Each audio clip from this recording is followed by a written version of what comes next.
it tells you that that is possible.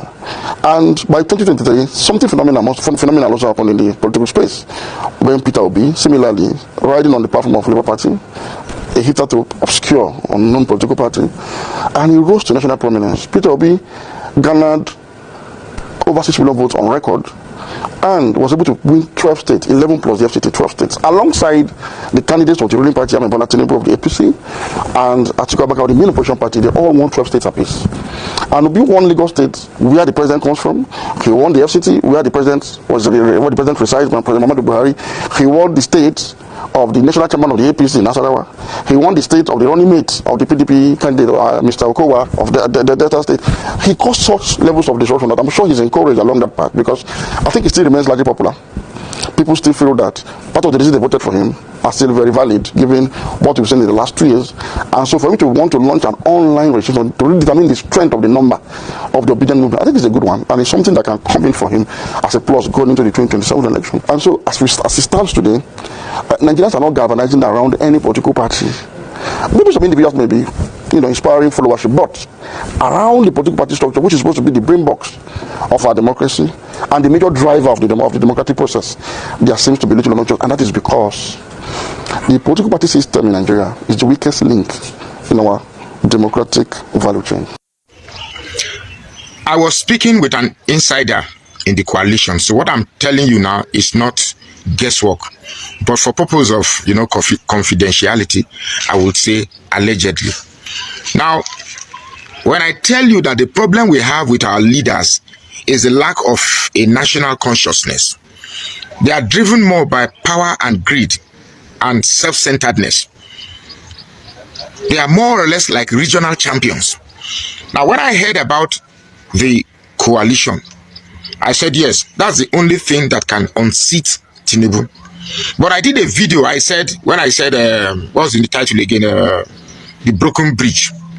You see, when people come to a round table to discuss an alliance, but each have their personal agenda, such a coalition will not work. Now, the key actors in the coalition are Atiku, Rufai, Amechi, Peter Obi, Kwakwanso, 5 of them. 1 Southeasterner, 1 South Southerner, 3 Northerner, 3 Muslims. Now here is what happened.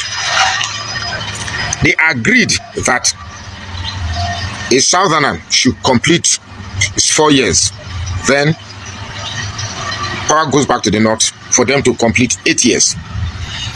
But the consensus candidate that they have is Amechi. If you notice recently, when I started seeing Amechi in the forefront, Amechi launching a paper and people gathering there, I suspected something. I knew something was up. Recently, Amechi has become voicey. He's been making presentation almost everywhere. You see, these people, are they really conscious of what is good for the country, or they are just interested in power game? For the only thing that can remove Tinubu is pure organic purpose, pure unadulterated organic purpose. So long as there is this calculation of how power must come to, if it's about removing Tinubu just to grab power, it's going to fail. Now, let's assume an Amechi as the forerunner of PDP. Where you don't have the rigging machinery yet. Maybe you can rig some place, but you don't have it. Where will Amechi rig? I will win. Sorry. Where will Amechi win? The Southeast will not vote for Amechi. The South, yeah, they might split it. You get me? Then Southwest, they will not vote for Amechi. It's not Central, they will not vote for Amechi. The core North, they will not vote for Amechi. Now, you know where this Amechi thing is coming. You see, once people are connected to power, I don't know what they think. Peter Obi is not. I think Peter Obi has backed out of the coalition. Peter Obi is not deputizing anybody. He has backed out of the coalition. Now, you remember that I told you once on the same channel, when I say things, you think I just say it out of mere sentiment or something. I told you that When Amechi used River State resources to guide Buhari into power, the agreement was that when power is going to come to South, it's going to be Amechi. So Buhari wanted to fulfill his promise, but the pressure from Tinubu was too much. So they have to pretend that I tried, but this what happened. You see, the problem of our Southern, I'm blaming this coalition for our Southern politicians. We are too greedy and too self-centered. Too greedy and too self-centered. When something is happening to one region, you believe that, well, since it's not my region, it's politics. It's just politics. Let's not. A Peter Obi's presidency has a lot of benefit to Nigeria as a whole.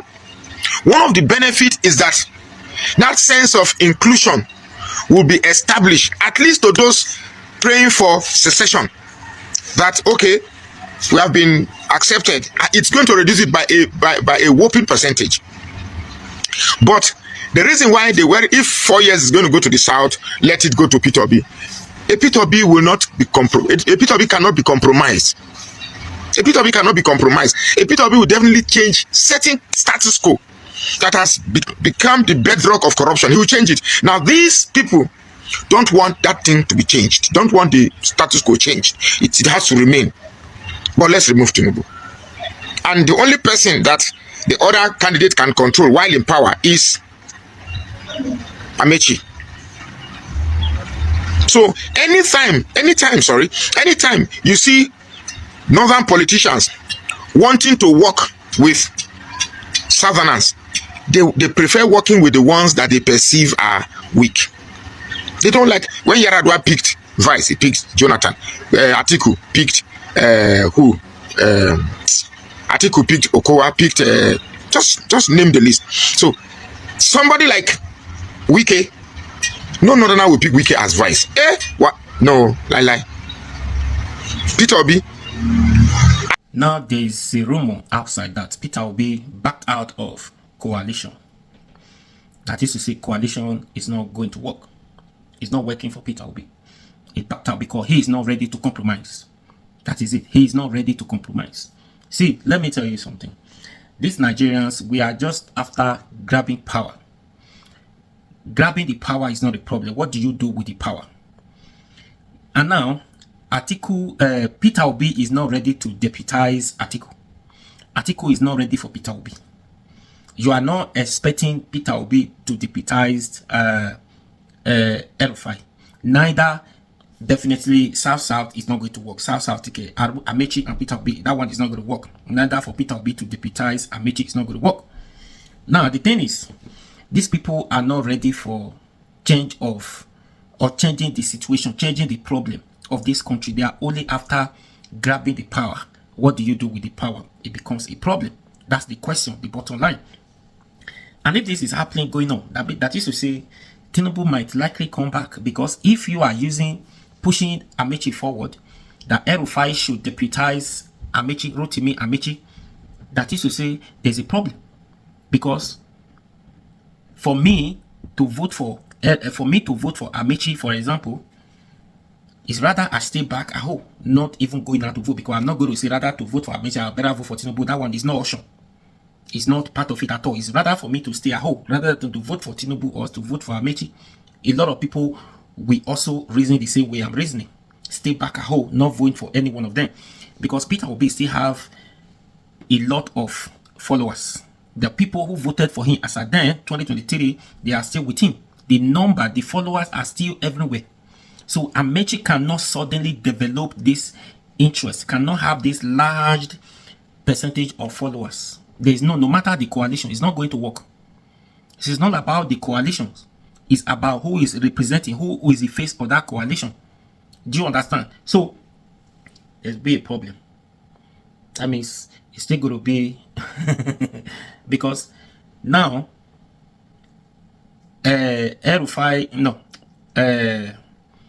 Mahmoud, Professor Yakubu Mahmoud, the INEC chairman, has not changed. He's still there. Even if on that election period they decided to change him, he's still there within the system to do what he did, because he's a professional. That was why they selected him during Buhari to rig the election for them, and they retained him after, and they rigged the election for Tinubu in 2023. So he's a professional. He's a professor in that field. At that area, he's a professor.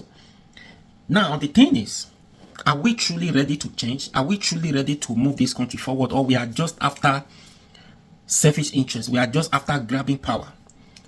If you are coming to take power from Tinubu, doing the same thing all over and over again, it's better you leave him and just allow him to do 8 years. Because the plan is, okay, Tinubu is not performing. Let's give power to another Southern or Southeast person so that he will do 4 years and power goes back to the North. So with the way the coalition is going now, I'm not sure they are ready. Because definitely, if not Peter Obi, you suddenly want to bring another person from the South or Southeast just because of Peter Obi is not ready to compromise. It's not going to work because that person does not have the kind of influence or the kind of followers Peter Obi has. That person will not have it. So it's not going to work. Definitely, if this is a plan, Tinubu is going to come back again before power goes back to the North after 2027, 2031. Do you understand? So I don't understand this self-centeredness of the whole thing. Because with the coalition, Peter Obi is not ready to compromise. He still wants to deputize. He still wants Dati Baba Ahmed to deputize him if they want this coalition, because he is assured of himself. He knows what to do. So he is not ready for just to come into power and share, because he is not desperate. He's not desperate. Just like other persons are desperate to get power. No. He already has his own plan, agenda. If I become the president, this is what we are going to do. He has his vision with the vice president. He already has his vision. So now going back to somebody else's to deputize him is going to be another ball game entirely, because his own vision with this man is not going to be aligned with somebody who is coming from a different party to deputize him. It's not going to work, because those people are not ready for this kind of politics, because those ones, they are coming from a party where you share money, get the money, share the money, and do nothing. Even if they say Tinubu is bad, majority of them, they are the same thing. They were there. They have been accused many times of one thing or the other. It is only Peter Obi who does not have case from the EFCC today. That's integrity. Do you understand? Yes, I understand that Peter Obi might be wrong, because for parties to form coalitions, do you understand? For parties to form coalitions, everybody are coming with their own interest. So definitely, this is not your own party where you do things the way you want it. People are coming together to form a coalition. People, 4 parties are coming together, coming with their own ideologies, with their own candidates, with their own interests. Just to, whatever the interest might be, it just to, okay, agree with one. You tick some boxes, then you leave some boxes out of it, because you are not going to tick 100 boxes. You are not going to tick all the 100 boxes. Yes. Do you understand? There might be no. So the no shouldn't be more than the yeses. Do you understand? That is the problem. Because those parties coming together, they have their own candidates already represented them. Definitely, you are not going to get the two. You coming from another party, then we in these different parties, we want to form a coalition with you. Only you cannot get all. Get the candidate and get the deputy, the president and the vice president. Only you cannot get the two from the same party. That is the problem. Do you understand? Because those parties too, they are coming with their own blocks, their own members. They have interest already. So you must be ready to compromise and give them whichever way it is. But it's not going to, because Peter Obi is not like every other parties you see, every other politicians you see, who does not care, who does not put the lives of Nigerians forward first, who does not consider them. He care about them. That's why he's not ready to compromise just to grab power. He's not after the politics of grabbing power, but he's after politics of seeing Nigeria work. That's why you see the interest does not align, the interest of the coalitions does not align with his vision and his vice president, which is Dati Baba Ahmed. That's why he's backing out, and it's not working for him. Not just for him, it's working for him. It can work for him as far as he is the face of the party, is the presidential candidate that the coalition is pushing forward. But the vice president means a lot. That one has his own role to play. Because if the two of them does not agree on certain things and the country is not going to work, it's going to be back and forth. Otherwise, it becomes a problem. Just like Tinubu and Shettima now, you see what is going on with them. Both of them is like they fall apart. Things fall apart. Because both of them, they are not, I don't really think they are in a good tape, like the way it should be. E.g., the house we talked about, the vice presidential mansion in Abuja, renovated with 21 billion naira. What today, he refused to move in. Why? Because he does not trust the president. He has been accused. They accused the president many times of budging, that CCTV camera has been installed in that mansions all over the places to monitor or to record his activity conversations, which is not sure of himself, is scared. So you cannot work with somebody like that who you are not sure, you are not sure about, you don't trust the person. It's not going to work. It's still going to be back and forth. The issue of trust will always come up. This is a problem, and this is a problem of Nigeria. Nigerians are not ready to change, to move the country forward, because we are just after ourselves. We are just after ourselves, self-centeredness. Anyways, this is still rumors. We don't know yet. We are still waiting for the official announcement to see who is that party representing each party, who is the face of the party. It could be from somebody from the AD, or Peter Obi, a Somali presidential candidate from the Labour Party, or what happened? Or this coalition, is it going to be from PDP? Let's watch out from the official statement. Even as at yesterday, if you listen to Rotimi Amaechi's interview, he says they were about to, or they wanted to register a new party. The INEC is blocking them, refusing to register them, which we don't understand yet. There's a lot of things still going on. So the coalitions is not ready yet. So we are watching out from the official statement from them when the time comes to actually see who is that face of the party before we start talking. But as it is now, everything we say is still allegedly. If Peter Obi is still with the coalitions talk, or he already backed out from the coalitions talk. Let's watch out. Anyways, please share this video, like, share, comment, and subscribe to this YouTube channel. Please, I'll be your guy. Don't for me now.